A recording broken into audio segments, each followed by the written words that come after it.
How much of my Social Security will be subject to taxation? I got an email from my man Greg here, and Greg says, I'm a touch confused about how to figure out amount of our Social Security that will be subject to tax. I have difficulty understanding the laddered approach.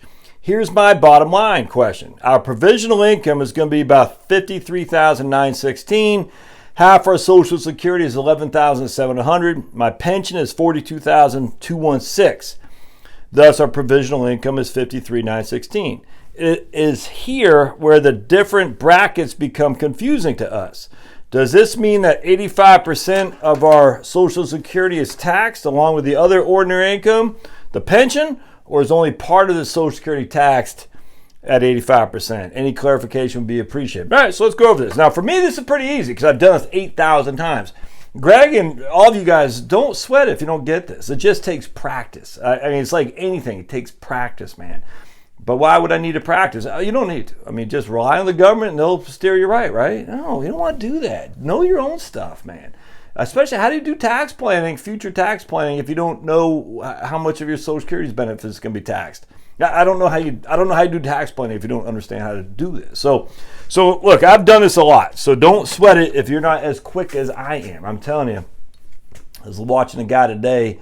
He was telling me about a plumbing technique because I was telling him about pipes bursting and whatnot.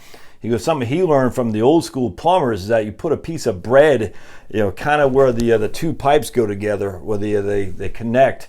And that way the piece of bread acts like a sponge essentially, where the water, you got the two pipes, you got the cut thing there. You know what I'm talking about?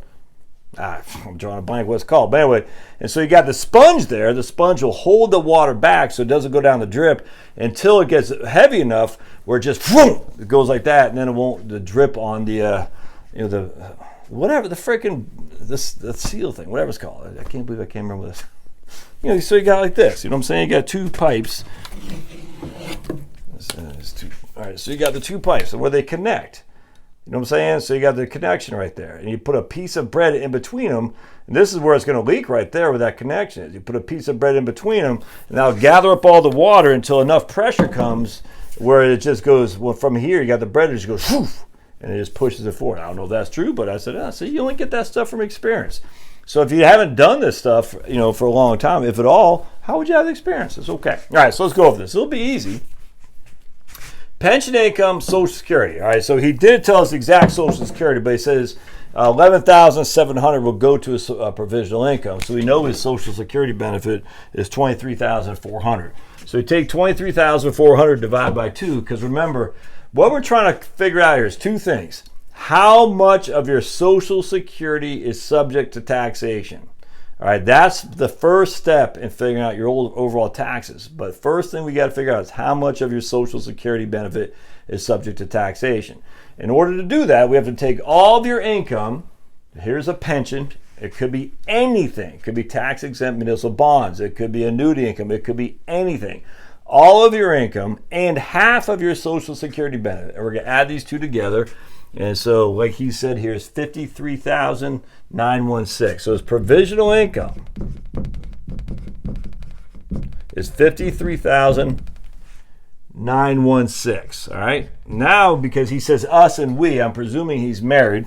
So in that case, we take there's three different bend points, I guess. I hate to even use the word bend point with this because bend point is actually what determines your primary insurance amount. But we're going to use those bend points because it is kind of bend points.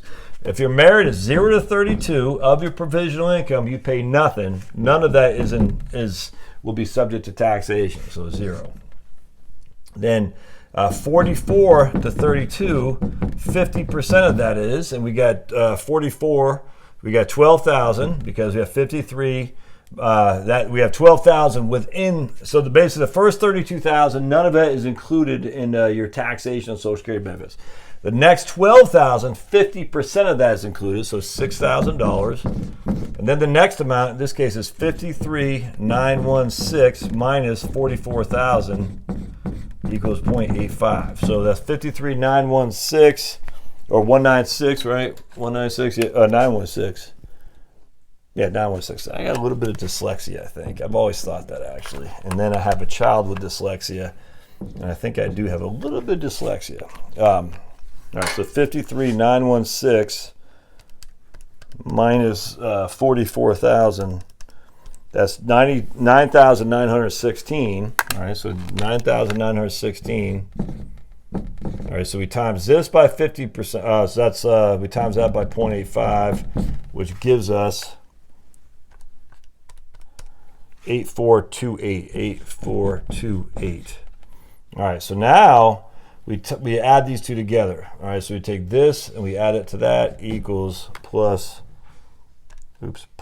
6,000, 14,428. So 14,428 of his 23,400 is subject to Social Security tax, which would be a 61.66%.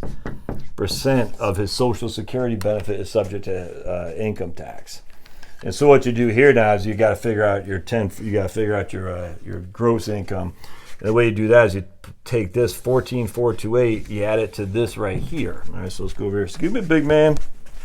You got 42,216 plus his taxable Social Security, and that means you got 42,216 plus 14,428, 56,644. That's his AGI. I'm going to assume they're both over the age of 65, so we're going to say they have 27,000 of standard deductions.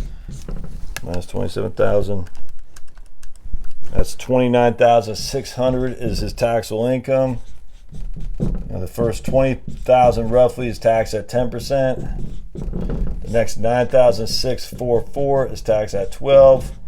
So we got it's 2,000 plus 9,644 times 0.12, 1157.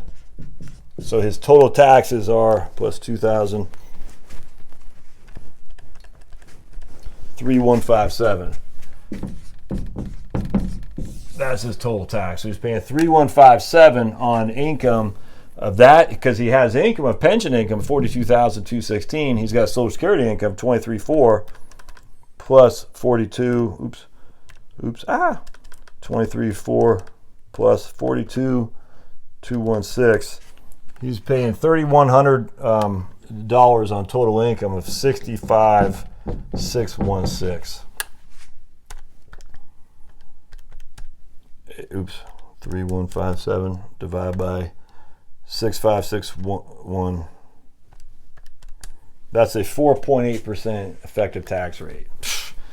I didn't hear any callings from me. That's again the idea that taxes are forever going up and will raise and raise and raise and raise, which is what the arguments against the wealth tax. Once this is incorporated, they're going to tax more and more. I look at this. This guy's making $65,000 and he's paying $3,100 in federal taxes and nothing. If you live in Georgia, there's no state income tax because he's over the age of 65 and he has less than $130,000 married, filing jointly.